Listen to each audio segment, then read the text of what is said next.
제가 설교한 후에 가끔 교인들로부터 저희 설교 내용 중에 잘못된 것을 지적받을 때가 있는데, 예를 들면 터줏대감 같은 미신적 표현이나 찰나 같은 불교 용어를 사용했을 때입니다.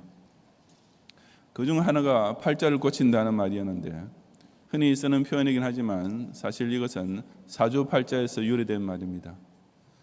사람을 하나의 집으로 보면서 생년, 생월, 생일, 생시를 그 집의 네 기둥으로 보는 것이 사주이며, 각각의 간지 두 글자를 모두 합한 8자가 바로 팔자입니다.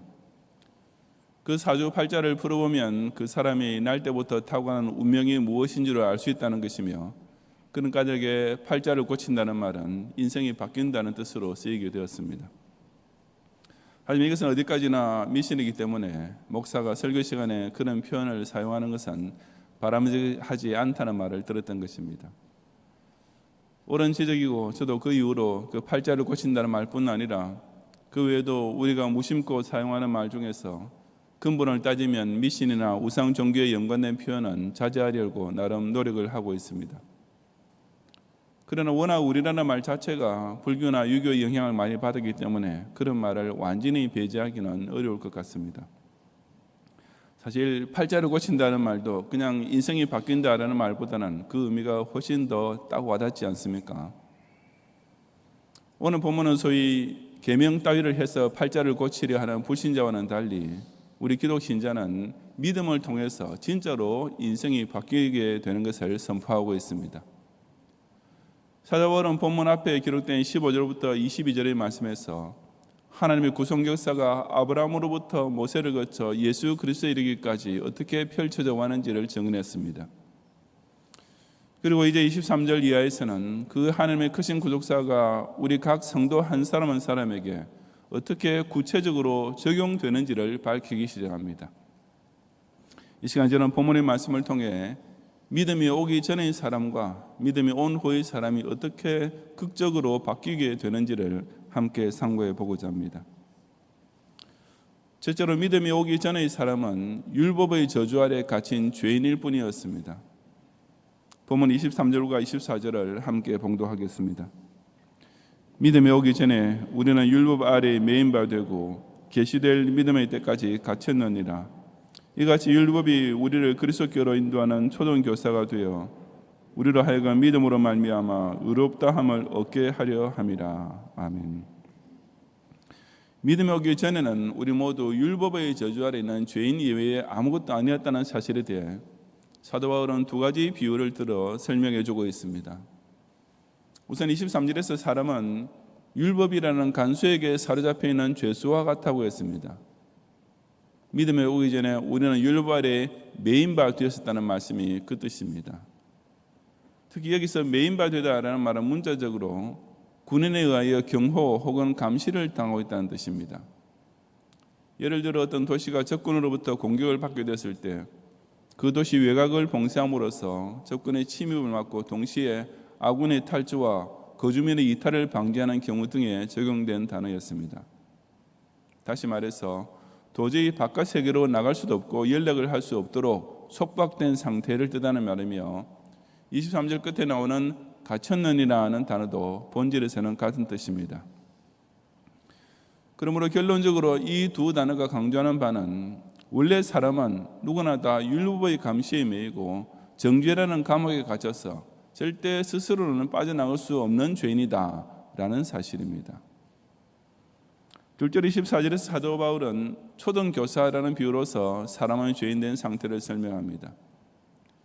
옛날 개혁 한글 성경에 몽학선생이라는 희한한 단어로 번역되었던 이 단어는 가정교사 혹은 보호자 등의 뜻을 가진 말입니다. 당시 헬라 사회에서는 의사나 예술가 혹은 기술자 등이 다 노예였던 것처럼 이 초등교사의 신분도 역시 주인의 노예로서 그의 주된 임무는 주인의 자녀를 학교에 등하교시키고 그 일상사의 언행을 지도 감독하는 가정교사 및 보호자였던 것입니다. 그러므로 이 초등교사의 하는 일이란 교육이라기보다는 훈육이었고 교사기보다는 사감에 더 가깝다고 할 만한 위치에 있는 사람이었습니다. 그런 가족의 자인이 그들은 자기가 맡은 아이들에 대해서 엄한 자세를 취할 수밖에 없었고, 그래서 고대의 그림에 보면 이들은 보통 손에 매나 회초리를 쥐고 있는 모습으로 그려져 있습니다. 그러다 볼 때 이 초등교사라고 번역된 말은 엄한 가정교사 정도로 이해하면 가장 가까운 의미가 될 것 같습니다. 율법 아래에 매인 사람이란 이처럼 감옥에 갇힌 죄수나 엄한 훈육 선생 밑에 있는 아이와 같았습니다. 율법은 자기 백성을 향한 하나님의 뜻을 사람에게 보여주면서 사람이 무엇을 해야 하고 무엇을 하지 말아야 하는지를 가르치는 명령과 또한 그 명령에 대하여 불순종할 때 받게 될 벌이 무엇인지를 명시해 주었던 것입니다. 하지만 그런 율법 아래에서 사람은 그 하나님의 명령을 지키지 못한 죄인으로 드러나게 되었습니다. 그러자 율법은 마치 간수와 군인처럼 그 죄인을 체포했으며 엄한 가정교사처럼 그 죄인의 잘못된 행실을 책망하고 벌을 주었던 것입니다. 저와 여러분도 믿음을 가지기 전에는 바로 이처럼 율법의 권세 아래 꽁꽁 묶여있는 죄인 이외에 아무것도 아니었다는 사실을 똑바로 깨달아야 합니다. 내가 이 나라에서 거주 이전의 자유를 가지고서 마음대로 활동하고 내가 이 사회에서 언론의 자유를 누리며 마음대로 생각하고 말하며 살고 있다 할지라도 본질에서 나 자신이란 죄 아래 완전히 매여 있고 그 저주의 속박에 꼼짝없이 갇혀서 살고는 존재에 불과합니다. 왜냐하면 믿음이 오기 전에 나는 모든 활동과 사고가 오직 나의 욕심과 교만이라는 이 죄의 담벼락 안에 머리부터 발끝까지 철저히 제한되어 있는 우물한 개구리에 불과한 것이었기 때문입니다. 비록 내가 양심에 손을 얹고 조금도 부끄러워할 것 없이 착하게 사는 것 같더라도, 내가 경찰관이나 판사를 두려워할 일 없이 정직하게 살고 있다 할지라도 사실에 있어서 나 자신이라는 사람은 하나님의 법이라는 엄한 잣대에 비추어 보면 항상 책망을 듣고 필연적으로 벌을 받게 되는 수준에서 결코 벗어날 수 없는 것입니다. 왜냐하면 믿음이 생기기 전의 나라는 존재는 제 아무리 잘난 것 같지만 하나님 보시기에는 날마다 훈육과 징계가 필요한 철없는 문제에 불과하기 때문입니다.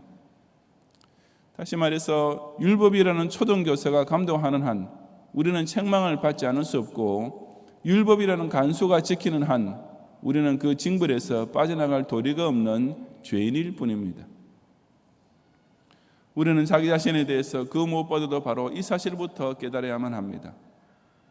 내 이름 석자가 무엇인지를 아는 것보다도, 내 부모가 누구이며 내 고향이 어디인지를 아는 것보다도 나는 원래 죄인이다라는 이 사실부터 깨달아야만 우리는 이 우주 가운데 있는 나라는 존재가 근본적으로 무엇인지를 바로 알 수 있습니다. 내 IQ와 내 능력이 어느 정도 되는지, 내가 무엇을 어떻게 해야 먹고 살 수 있는지를 알기 이전에 나는 죄로 인하여 매이고 갇혀있고 결국 저주받을 수밖에 없는 인생을 살고 있었다라는 이 사실을 먼저 인식하고 인정해야만 우리는 자신의 인생을 제대로 정립할 수 있습니다. 우리가 세례받을 때 제일 먼저 나는 하나님 앞에서 진노받아 마땅한 죄인인 줄을 압니다 라고 고백한 이유가 바로 여기에 있습니다. 그 무엇보다도 자신이 죄인이라는 사실부터 알아야 그 죄인을 용서하시고 구원하시는 예수 그리스도를 자신의 구세주로 진정 고맙고도 기쁘게 영접할 수 있을 것 아니겠습니까? 우리는 남자나 여자이기 전에 먼저 공의 죄인입니다. 우리 각자가 아들이나 딸로 태어나기 전부터 원래 죄인이었으며 남편과 아버지, 아내와 어머니가 되고 난 후에도 여전히 변함없는 죄인입니다. 우리는 모두 지성인이라고 자처하기 전부터 한 명도 예외 없이 다 죄인이었으며 현대인이라고 자칭하기 훨씬 전부터 이미 죄인일 뿐이었던 것입니다. 믿음이 오기 전의 나는 오직 죄인일 뿐이었다는 사실을 깨닫지 못하면 아무리 세상적으로는 잘난 인간처럼 보여도 실상은 율법의 저주 아래에서 지옥의 영벌에 영원히 갇힐 수밖에 없었음을 두려운 마음으로 명심하는 성도가 되시기를 바랍니다. 둘째로 믿음이 온 후의 사람은 그리스도 예수 안에서 하나님의 아들로 바뀌게 됩니다. 사람의 팔자, 즉 사람의 인생이 율법 아래 속박되는 죄인이라는 데서 끝난다면 정말 큰일입니다. 그것은 너무나 절망적인 결과 곧 영벌 저주만 기다리고 있을 뿐이기 때문입니다. 하지만 정말 고맙게도 성경의 대답은 거기서 끝나지 않습니다. 앞으로 23절을 다시 보시면 나는 죄인이다 라는 사실은 오직 믿음이 오기 전에 계시될 믿음의 때까지만 적용되었습니다. 즉 24절에서도 다시 한번 강조되고 있듯이 그것은 우리를 그리스도께로 인도하기 위하여 한정적으로만 주어진 것이었습니다. 그래서 본문 26절 이하에 보면 그야말로 구구절절 예수 그리스도로 가득 차 있습니다.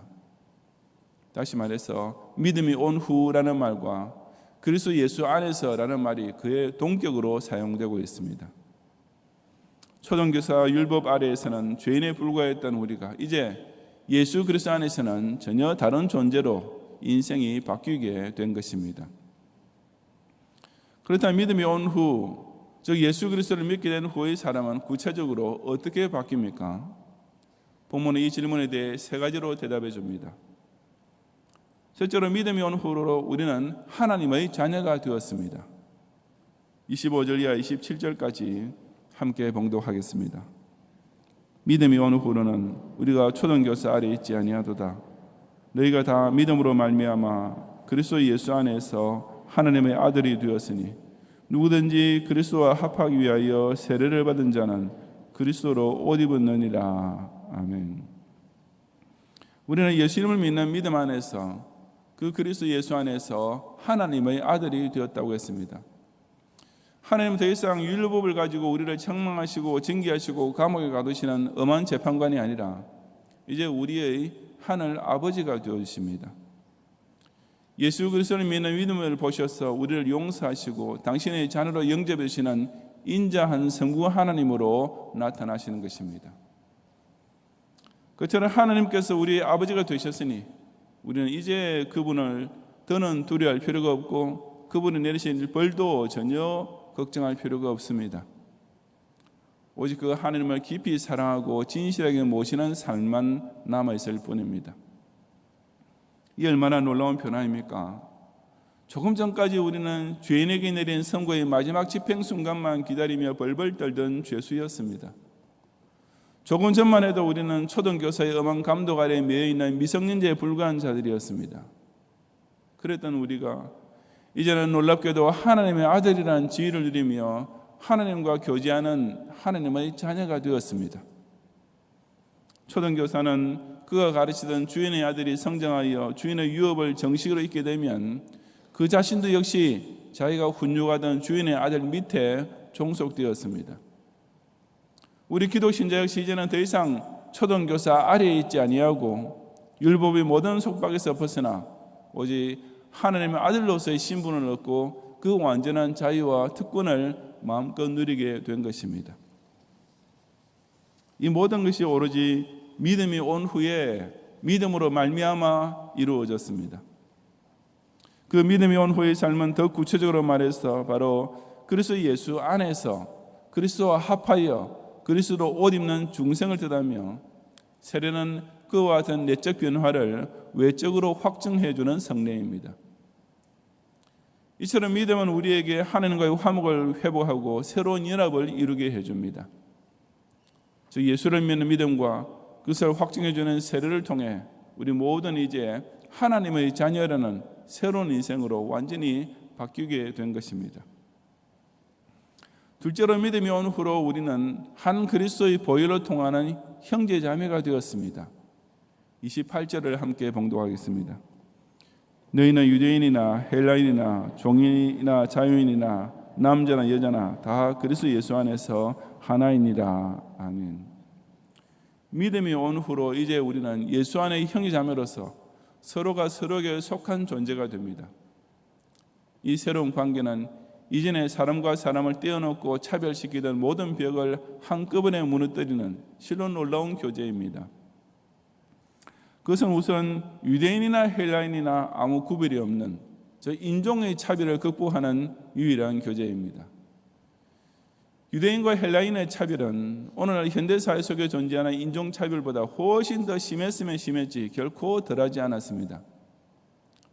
그 당시에 살던 사람치고 그런 인종의 차이가 극복될 길이 있다고 상상이라고 했던 사람은 아마 하나도 없었을 것입니다. 하지만 그 불가능하게 보였던 유대인과 헬라인 사이의 장벽이 놀랍게도 예수 그리스도를 믿는 믿음 이것 하나를 통해 한순간에 무너졌으며, 현대 사회와서도 조금도 수그러지지 않는 인종차별은 오직 믿음으로 말미암아 예수 안에서만 진정 해결될 수 있는 것입니다. 그 새로운 형제관계는 신분의 고하를 초월하는 것이기도 했습니다. 종이나 자유인, 즉 노예나 자유시민이나 할 것 없이 한 형제자매가 되는 길이었습니다. 당시 노예와 자유민의 사회적 지위의 차이란 오늘날의 사장과 종업원의 차이 정도라는 비교조차 될 수 없는 것이었습니다. 그런데 초대교회 성도는 바로 자기를 대속이신 예수 그리스도를 똑같이 믿는 한 믿음 안에서 그 결코 무너뜨릴 수 없을 것 같은 신분 차이의 장벽까지도 극복할 수 있었습니다. 사람이 사는 곳에는 예나 지금이나 할 것 없이 출생 배경과 부의 정도와 교육 수준과 사회적 능력에 따른 신분의 차이는 어쩔 수 없이 생기기 마련이지만, 오직 같은 그리스도의 보혈로 구원받은 성도 사이에서는 세상 사회에서는 꿈도 꿀 수 없는 진정한 평등과 사랑의 교제가 이루어질 수 있는 것입니다. 그 영적 형제자매의 연합은 또한 성별을 불문하는 것이기도 했습니다. 그것은 남자나 여자나 다 하나가 되는 관계이기 때문입니다. 특히 초대교회 당시 사회에서 여성이란 차별당하는 정도가 아니라 그의 멸시받는 성이었다 해도 결코 과언이 아니었습니다. 하지만 이 차별 역시 예수 그리스도를 믿는 남녀 사이에서는 더 이상 아무 문제가 아니었으며, 그런 까닭에 진정한 남녀 평등 사상과 실천은 바로 예수님 때문에 교회 안에서 시작된 것이었습니다. 예수 그리스도를 믿는 믿음은 이처럼 인류 역사를 통해 지극히 고질적이고도 근본적인 3대 장벽들, 인종과 신분과 성의 차별을 한꺼번에 무너뜨리는 쾌거를 이루었습니다. 물론 부친 사회에서는 이런 차별이 지금도 여전히 존재하고 있으며 앞으로도 결코 완전히 해결되지 못할 것이 분명합니다. 하지만 적어도 예수 그리스도를 믿는 믿음 안에서 한 형제자매가 되어 교제하는 신자 사이에서는 그런 차이란 이미 더 이상 아무 문제가 될 수 없는 것입니다. 셋째로, 믿음이 온 후로 우리는 신앙의 복을 잇는 상속자가 되었습니다. 본문 29절을 함께 봉독하겠습니다. 너희가 그리스도의 것이면 곧 아브라함의 자손이요 약속대로 유업을 이을 자니라. 아멘. 여기서 말하는 유업이 구체적으로 무엇을 가리키는지는 바로 앞의 구절들이 잘 설명해 주고 있습니다. 그것은 곧 하나님의 자녀가 소유한 구원 확신과 형제 자매로 교제하는 성도가 누리는 교회 생활의 복을 뜻합니다. 예수 그리스도를 믿는 믿음을 가지게 된 그 순간부터 우리는 이미 수천 년 전 아브라함으로부터 믿음의 후손에게 대대로 전해내려온 이 최고 유산을 물려받게 된 것이며, 또한 바로 이 신앙의 유업을 다음 세대에게 전해줄 책임도 가지게 되었습니다. 이것은 바꾸어 말하자면 교회 운동을 통해 하나님의 구속 역사를 대대로 이어가는 축복의 일원이 되었다는 뜻입니다. 이 얼마나 놀라운 인생 역전입니까? 우리의 인생이 예수 그리스도를 믿는 믿음 안에서 순식간에 바뀌게 된 이 세 가지 결과는 실로 팔자를 꽂힌다라는 말로서도 표현이 안 될 만큼 극적인 변화가 아닐 수 없습니다. 믿음 이것 하나를 가지게 될 때 우리는 절망적이었던 죄인으로서의 과거를 깨끗이 청산하고 이제 중생인으로서의 행복을 현재와 미래뿐 아니라 영원히 누리게 된 것입니다. 실로 믿음이 온 후에 저와 여러분은 그 인생이 3차원의 각도에서 완전히 바뀌게 됩니다. 높이라는 차원에서 볼 때 우리는 위로 하나님을 아버지로 모시는 자녀가 되었습니다. 넓이의 차원에서 볼 때 예수 그리스도를 믿는 신자들은 땅끝에 이르도록 다 평등한 한 형제자매로서 교제하게 되었습니다. 길이의 차원에서도 에덴 동산에서부터 세상 종말에 이르기까지 오직 예수 그리스도를 중심으로 교회를 통해 연연히 이어지는 하나님의 구속 역사 속에서 그 귀한 유업을 이어받고 전해주는 아브라함의 자손 중 하나로 격상된 것입니다. 그것은 실로 신비하고도 은혜로운 인생 격전이 아닐 수 없습니다. 우리는 이제 동물계의 영장류에 속한 존재가 아니라 하나님의 자녀라는 최상급의 신분을 얻게 되었습니다. 우리는 또는 장망성 인간사에 속한 저주받은 백성이 아니라 그리스도의 보혈로 함께 구속함을 얻은 영생의 형제 자매가 되었습니다.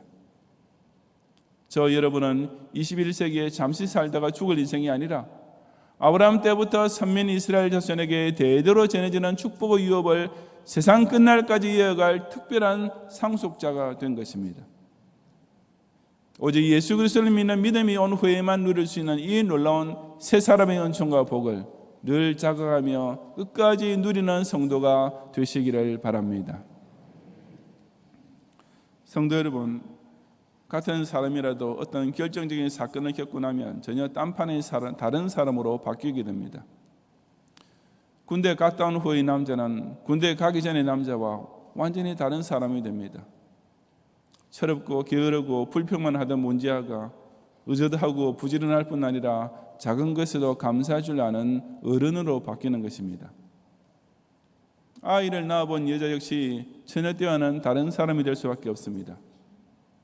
자기만 알던 공주병 환자가 비로소 효녀가 되고 의단 어머니와 믿음직한 반려자로 성숙하게 되는 것입니다. 그렇다면 믿음이 오기 전의 나와 믿음이 온 후의 나는 더욱 다를 수밖에 없지 않겠습니까? 정말이지 예수 그리스도를 믿기 전의 불신자와 예수 그리스도를 영접한 후의 신자와의 차이는 문자 그대로 옛 사람과 그와 전혀 다른 새로운 피조물로 거듭난 새 사람입니다. 우리 모두 다 예수님을 알기 전에는 자신이 죄인이라는 사실을 알지 못하는 죄인일 뿐이었습니다. 하지만 믿음이 온 후로는 이전에 자신이 죄인이었음을 인정하고 자부하게 되었을 뿐 아니라 이제는 하나님의 자녀요 예수 안의 형제자매요 아브라함의 복스러운 후사가 되었음을 깨닫고 기뻐하며 감사드릴 줄 아는 사람이 된 것입니다. 오늘날 우리는 소위 자아상실 혹은 정체성의 혼란이라는 말을 자주 듣습니다. 자기의 실체가 무엇인지를 모르고 방황하는 인간의 현실을 묘사하는 표현들입니다. 나라는 존재가 과연 무엇인지, 내가 진정 어디에 속한 존재인지를 찾지 못하고 있으니 인생의 망망대해 위를 그야말로 닻을 내릴 곳을 찾지 못해 정처 없이 돌아다니면서 청소년은 탈선하고 성인은 방황하고 있는 현실입니다. 그래서 성경은 이런 자들을 가리켜 The Lost, 길 잃은 자라고 표현하고 있습니다. 오직 예수 그리스도를 믿는 믿음만이 사람으로 하여금 이런 상실과 방황에서 벗어나게 해줍니다. 그 믿음이 오면 과거의 나 자신은 비록 겉보기는 멀쩡한 것 같아도 실상은 오직 율법 아래 속박된 죄인이었을 뿐임을 깨닫고 회개하게 됩니다. 일단 그 예수 그리스도를 영접하고 그 안에 살게 되면 이제 위로는 하나님의 자녀가 되고 곁으로는 성도와 한 형제자매가 되고 앞뒤로는 구속사를 이어가는 교회의 한 일원이 된 실로 존귀한 새 사람으로 바뀌면서 늘 감사하며 살게 되는 것입니다. 이 얼마나 멋있는 팔자고침, 아니 인생 역전이겠습니까? 이처럼 예수 그리스도를 믿는 믿음을 통해 율법 아래 있던 죄인의 인생을 깨끗이 청산하고 오직 하나님의 자녀로서의 복스러운 새 삶을 마음껏 영위하는 성도가 되시기를 주님의 이름으로 축원합니다.